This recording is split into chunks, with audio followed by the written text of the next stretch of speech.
Добрый вечер. Время вечерних новостей. В студии работает Айсулу Мурзакова.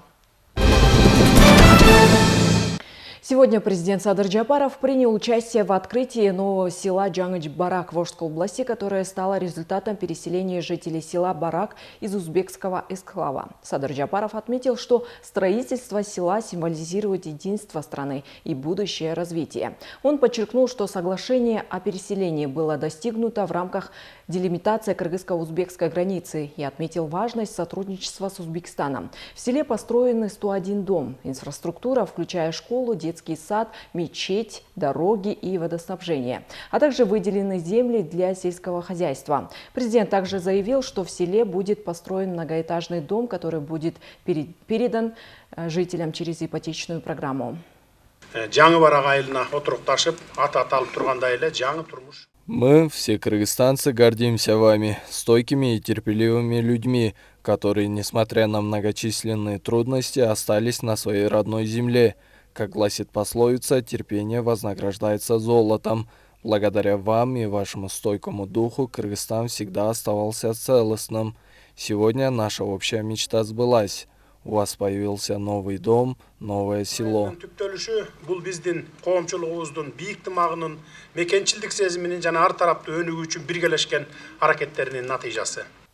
Далее президент обратился к гражданам с призывом активно участвовать в предстоящих выборах депутатов местных кенешей. Глава государства призвал граждан использовать свои конституционные права и подчеркнул, что активное участие в выборах – это вклад каждого в развитие общества.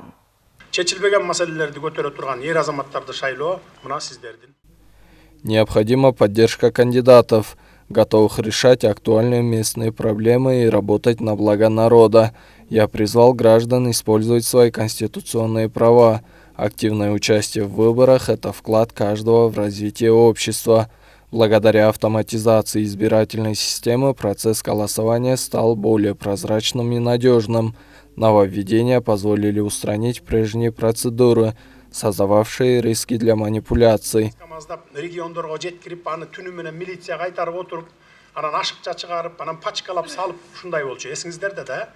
В Сокулукском районе открылся новый детский сад «Акшола» на 180 мест. Строительство объекта было профинансировано за счет местного бюджета и Всемирного банка на сумму 30 миллионов сомов. Открытие стало частью масштабной программы по развитию социальной инфраструктуры Чуйской области, в рамках которой в текущем году было введено 43 социальных объекта.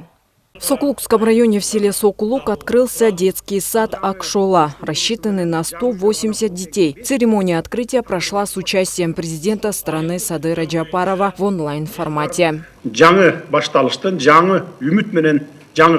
Здание площадью 3500 квадратных метров, двухэтажное, было отремонтировано с общими затратами в 30 миллионов сомов. Ранее оно функционировало как детский сад, но в дальнейшем использовалось для других целей. Ремонт был профинансирован из местного бюджета при поддержке Всемирного банка.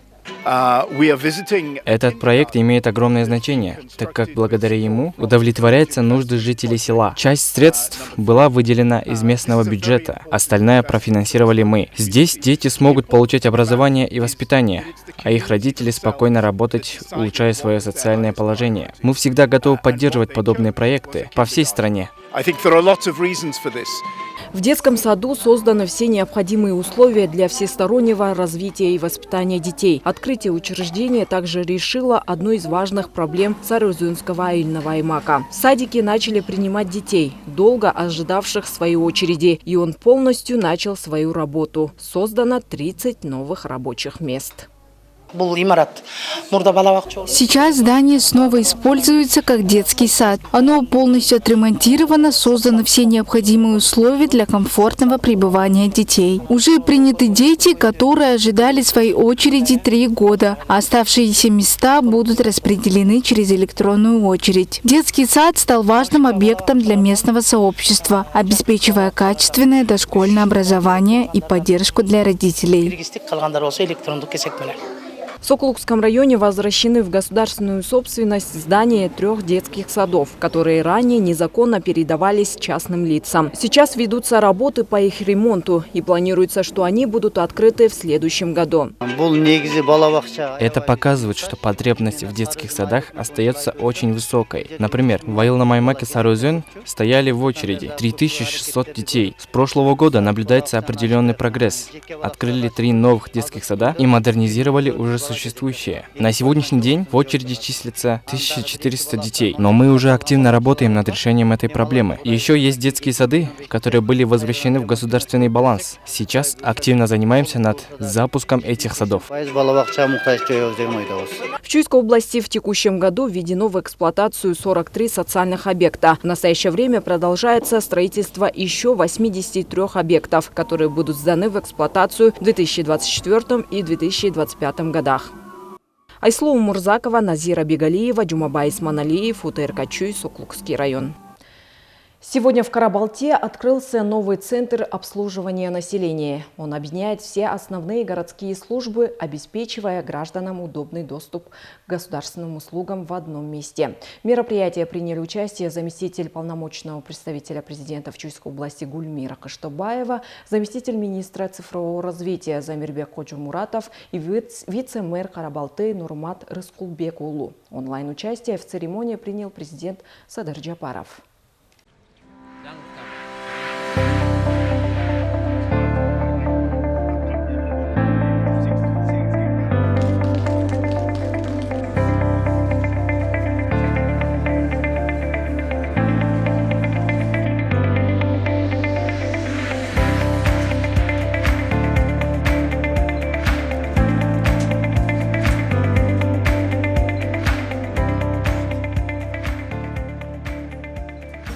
Сегодня в Карабалте Чуйской области состоялось открытие нового центра обслуживания населения. Здание, прошедшее капитальный ремонт, соответствует современным стандартам предоставления государственных услуг. Работы включали полное обновление системы отопления и улучшение условий для удобства посетителей. Все расходы, включая ремонт и модернизацию, были профинансированы из средств мэрии Карабалты. Мэрии города Карабалта было выделено финансирование на реконструкцию это бывшего здания паспортного стола в сумме 17 миллионов сомов. Это получается на реконструкцию ЦОНа и совместно с Министерством цифрового развития, это вот Инфоком, обеспечила современными оборудованием, мебельным оборудованием.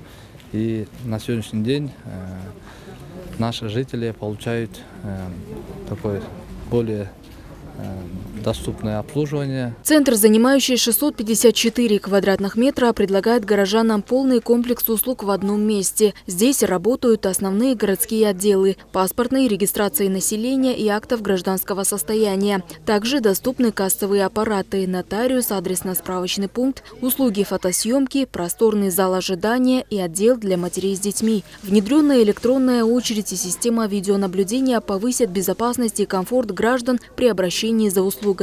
Сейчас, значит, у нас очень много услуг, которые мы все соединили в одном месте. Это по линии документирования граждан, регистрации граждан по месту жительства. Также мы регистрируем иностранных граждан. Здесь же у нас получают услуги по получению свидетельства о рождении, заключению брака, смерти. Иностранцы у нас здесь приходят, сдают документы на получение гражданства Кыргызской республики. Жителям Джаилского района, население которого превышает 115 тысяч человек, теперь не придется обращаться в разные здания для получения необходимых документов. Новый центр, объединяющий все основные отделы под одной крышей, рассчитан на обслуживание от 350 до 450 человек в день с привлечением 18 сотрудников. Во-первых, я бы хотела поблагодарить президента, его команду, нашего мэра Жильского района, его команду за подарок вот такой нашему городу. Это же просто шикарно. Вот по сравнению, как было, мы в 5 утра в Старом Цоне записывались, чтобы прийти здесь сделать какую-то операцию. Теперь это настолько все замечательно. коллектив здесь, вот вы знаете, как на подбор, настолько лояльные, умные, профессиональные. И здесь вот даже время проходит, вот, пожалуйста, как все культурно, не отстаем от других стран, это же приятно. И можно в тепле посидеть, подождать, талончики, все это централизовано, все это, ну просто зачет 5 с плюсом. А раньше были плохие условия, было плохое обслуживание, если честно. Стояли в очереди, творился полнейший бардак. Сейчас, конечно, очень хорошо. Вот это вот все компьютеризировали. Очень удобно стало, и как таковых очередей сильных не стало. Давки нету, обслуживание хорошее. Все на высшем уровне. Раньше условия были очень плохие. Сейчас в связи с ремонтом оперативно сотрудники главное увеличились. Вот, и оперативно решать все вопросы. Центр адаптирован для людей с ограниченными возможностями, оборудован удобным пандусом, парковкой и доступом к общественному транспорту. Сымбат Алмазова, Чингис Садыков, Алату, 24, Чуйская область. После завершения реконструкции в городе Карабалта состоялось торжественное открытие Нижнего парка в онлайн-формате с участием президента Садра Джапарова. Площадь парка составляет 51 690 квадратных метров. Проект был профинансирован за счет целевого трансферта в размере 30 700 сом и средства местного бюджета в размере 9 250 тысяч сомов. В ходе реконструкции были выполнены масштабные работы по благоустройству. Полностью обновлено освещение парка, установлено 58 световых столбов. Также выполнено ограждение по периметру парка. Реконструированы 1 фонтан и 3 памятника. Уложено 2790 квадратных метров брусчатки и 7508 квадратных метров асфальта. Вдоль дорог установлено 1500 бордюров. А на территории парка построены 5 детских площадок с безопасным покрытием. Для удобства посетителей также установлено 70 скамеек и урн. По инициативе президента Кыргызской республики выделен целевой трансфер в сумме 1 миллиарда сомов. На реконструкцию Нижнего парка было выделено на 30 миллионов сомов. Мы провели полную реконструкцию парка. Это замена беговых дорожек, детских площадок, полностью капитальный ремонт освещения. И жители будут, я думаю, для хорошего отдыха мы постарались сделать все условия для наших жителей города.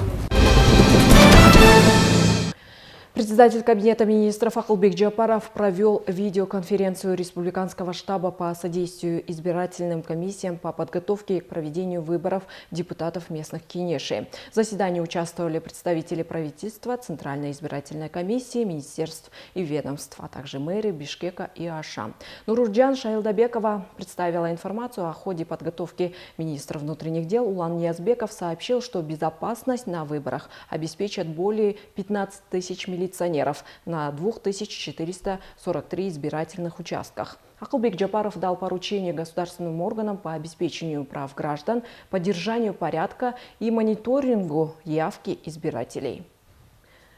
Первый заместитель председателя Кабмина Адылбек Асмалиев провел переговоры с министром окружающей среды, сельского хозяйства и водных ресурсов Саудовской Аравии Абдрахманом бин Абдул-Мухсином Аль-Фадли. В ходе встречи обсуждались вопросы двустороннего сотрудничества, включая развитие аграрного сектора, энергетику и туризм. Асмалиев отметил, что успешное сотрудничество с Саудовским фондом развития выразил уверенность в дальнейшем расширении торговых и инвестиционных связей. Обе стороны выразили готовность к подписанию новых соглашений и укреплению партнерства.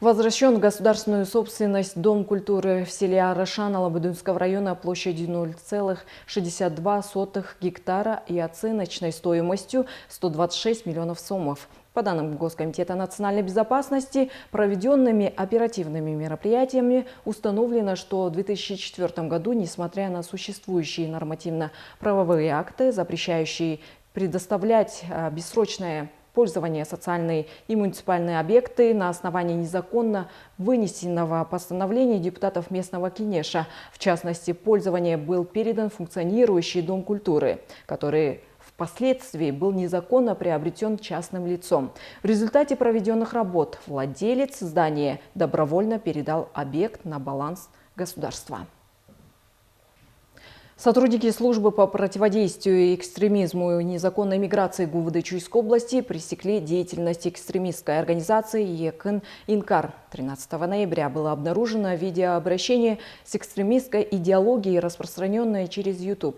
Экспертиза подтвердила связь материалов с организацией. Возбуждено уголовное дело по статьям 331 и 332 Уголовного кодекса Кыргызстана. В ходе обысков у участников видеообращения изъяты 38 экземпляров экстремистской литературы и материалов. Один подозреваемый задержан, остальные получили предупреждение. В настоящее время следствие продолжается.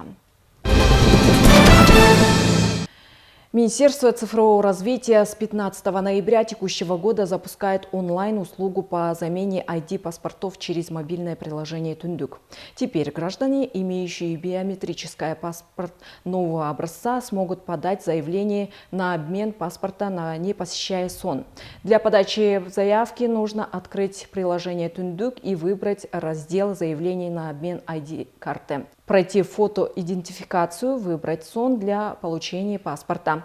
Оплатить пошлину онлайн. Обработка заявления занимает от 1 до 3 дней. Паспорт можно забрать в выбранном СОНе, предъявив оригиналы документов. Услуга доступна только для граждан с биометрическими паспортом серии ID.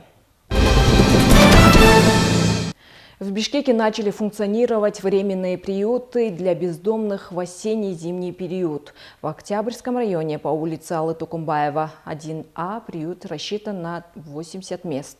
В Свердловском районе по улице Фере 31А на 40 человек. В обоих приютах проведен ремонт, закуплены медикаменты, постельные принадлежности и уголь для отопления. Также функционирует муниципальное учреждение Холумто в Первомайском районе, которое предоставляет ночлег и питание на 100 бездомных ежедневно. Учреждение финансируется за счет местного бюджета. Бездомные могут обращаться за помощью или быть доставлены правоохранительными органами или скорой помощью. Для помощи нужно звонить на 102 либо на 103.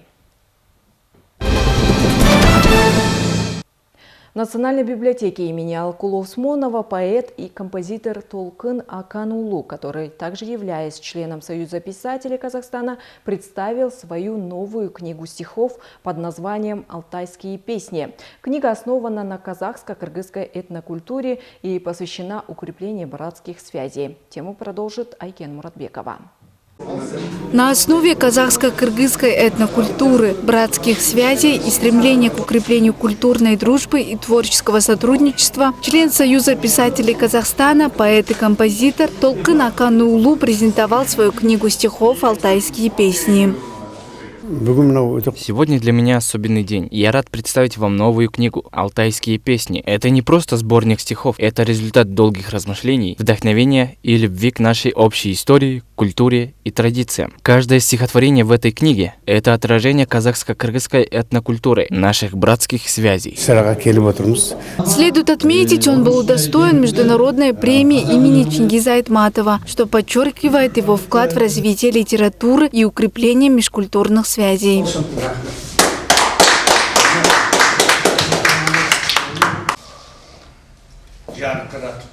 Толкын ағабыздың медальдары көп екен, жана сұрады да. Ушуну тагып алсам ба деп, мен айттым, ушу Толкын ағабызга буйруган экен, эми бул буйрук да. Демек, великий писатель Чингиз Айтматов, Мухтар Шаханов. Нас все это объединяет в творческом отношении. И вообще два народа это трудно различить, потому что у нас язык, традиция, обычаи, все у нас похожи. Я ему желаю творческих успехов. Книга «Алтайские песни» – это не просто литературный труд, а настоящая поэтическая симфония, посвященная природе, культуре и духовным ценностям Алтая, региона, который символически соединяет Казахстан и Кыргызстан. Айкен Маратбекова, Данияр Теребалдиев, УТРК Чуй. На этом у меня все. И эти и другие новости более подробно вы можете узнать на нашем официальном сайте УТРК Чуй, а также в социальных сетях Instagram, Facebook УТРК Чуй. С вами была Ислом Мурзакова. До новых встреч.